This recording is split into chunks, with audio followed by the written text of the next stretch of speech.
has finally arrived.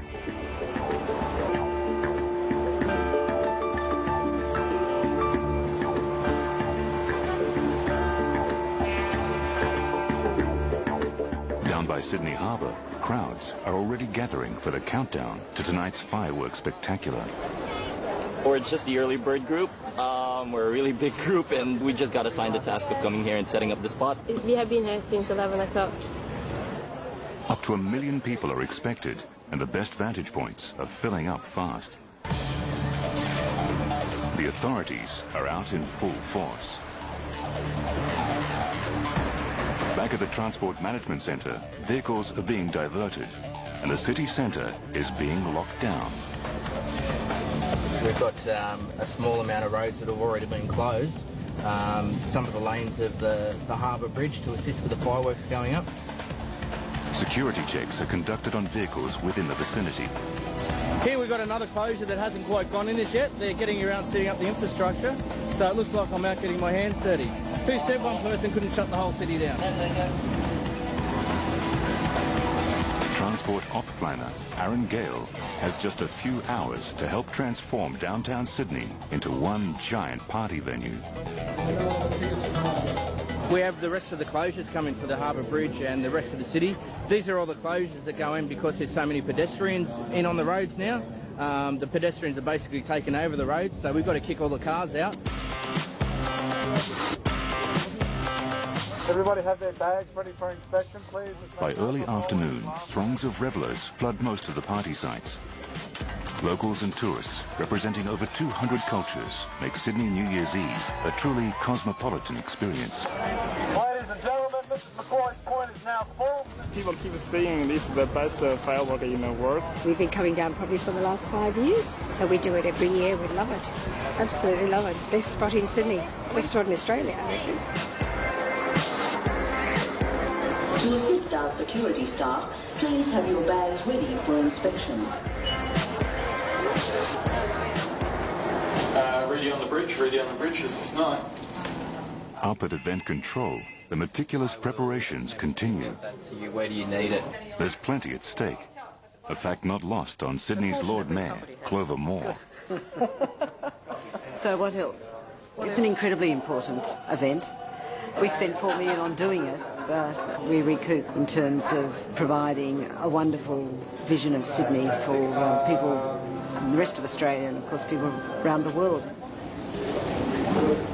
I've been down on the harbour since 6 o'clock this morning, and people have been camping out all night to get their position. You actually feel their energy and their excitement. In other parts of the country, they're experiencing extreme conditions, which have caused the cancellation of the fireworks on the Gold Coast. In Melbourne, they're having like heat wave conditions of 42, 43 degrees. Down by the harbour, the barges, loaded with pyrotechnics, move carefully into position. The freak weather plaguing other parts of the country appears to have spared Sydney, leaving the Foties feeling optimistic. Welcome to my office.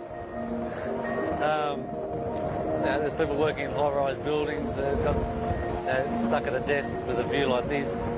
But I think being out in the open and being up on such a glorious structure like the Harbour Bridge, it doesn't get better than that.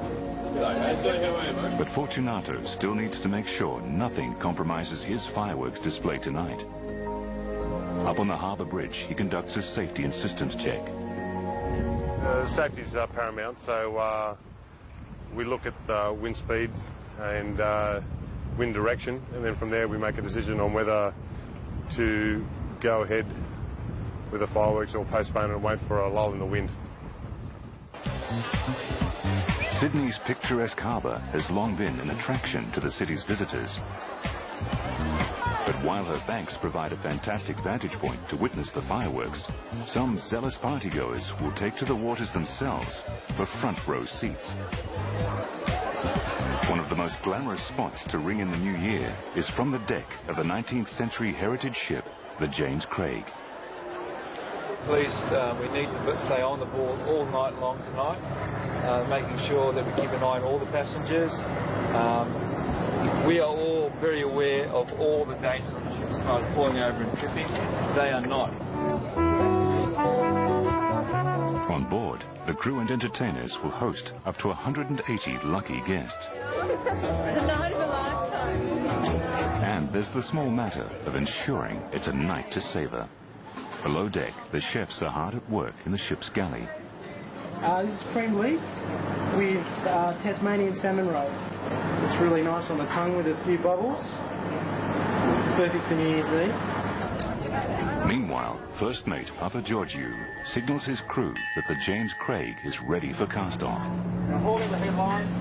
They must steer the ship into position and join the fleet of over 50 illuminated vessels, the first to sail these symbolic waters in the annual Harbour of Light Parade. As always, the fleet will be spearheaded by the indigenous vessel, the Tribal Warrior.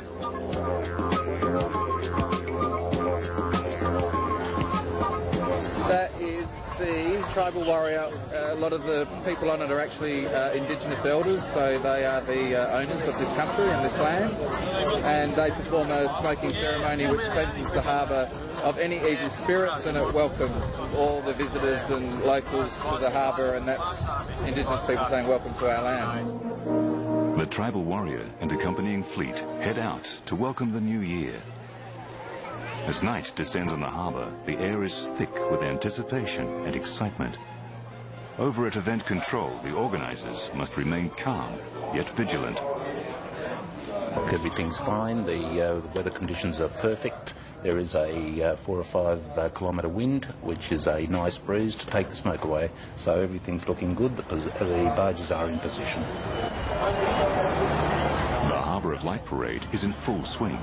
Magnificent ships adorned with rope light help transform this waterfront into the perfect stage for what everyone's expecting. The greatest pyrotechnics display the country has ever seen. All lanes of the Harbour Bridge, north and southbound, are completely closed. We're all ready for the fireworks. Over.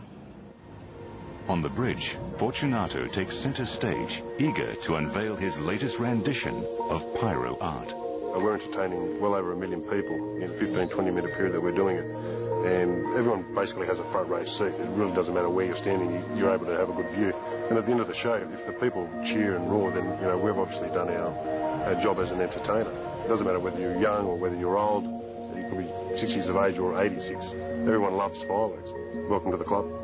For the city of Sydney, months of planning come down to these final seconds.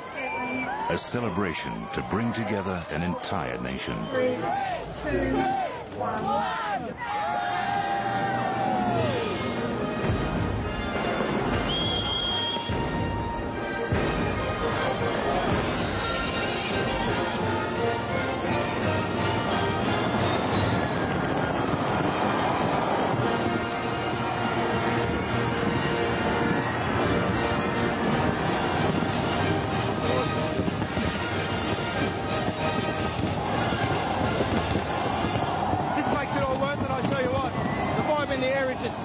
So fantastic, it's awesome. Everyone's loving it. The Harbour Bridge is going absolutely.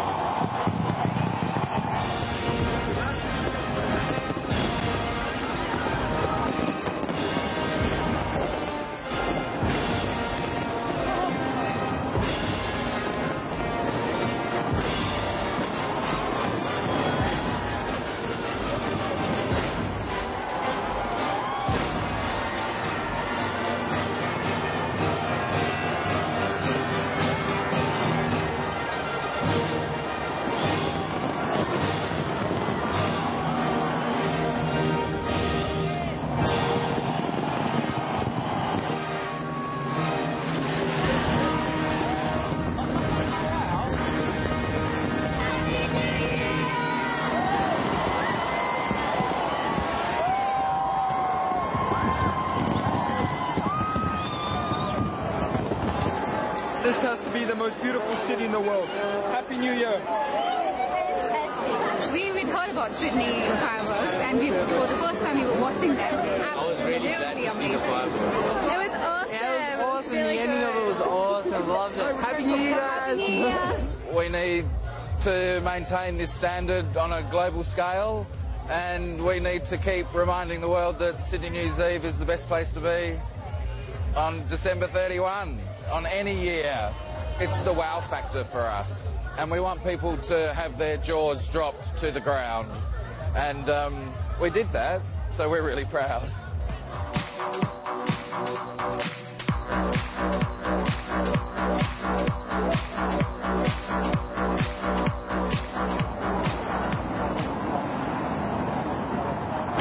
Fireworks just off the bridge alone. We had 11,000 aerial fireworks shells, 6 barge locations, 8 rooftops. It was a big show, and they're all saying it's the best ever, and that's what we set out to do. This year's party has attracted unprecedented crowds. It's been a resounding success. But for the organisers, there is still no respite from duties. They must now fight the clock to reopen the roads, return the city to normal, and, as with any huge party, someone's got to do the cleaning up.